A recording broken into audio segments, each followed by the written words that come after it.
கோவை மாவட்டம் கிணத்துக்கடவில் கட்டுப்பாட்டை இழந்த இருசக்கர வாகனம் மரத்தின் மீது மோதி விபத்திற்குள்ளானதில் 3 பேர் உயிரிழந்தனர்.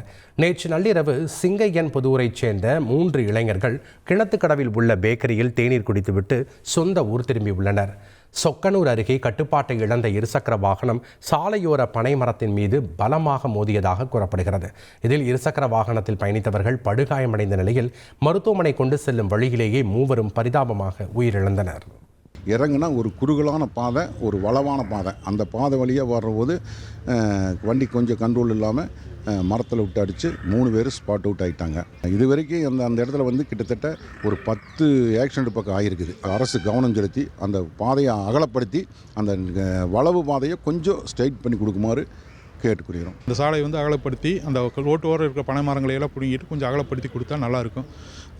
இது அரசு பாலிசிக்குமாறு நான் கேட்டுக்கொள்கிறேன். சாலையும் கொஞ்சம் அகலப்படுத்தி கொடுத்தீங்கன்னா பரவாயில்ல. ஏன்னா இதுக்கு முன்னாடியும் கூட அந்த இடத்துல ஒரு 2-3 தடவை விபத்தாகி அங்கே மரணங்கள் ஆகிட்டே இருக்குது. அந்த சாலையும் கொஞ்சம் அகலப்படுத்தி அந்த பெண்டை கொஞ்சம் கரெக்ட் பண்ணி கொடுத்தா அரசாங்கம் நல்லாயிருக்கும். செய்திகளை உடனுக்குடன் தெரிந்து கொள்ள உடனே சப்ஸ்கிரைப் பண்ணுங்க.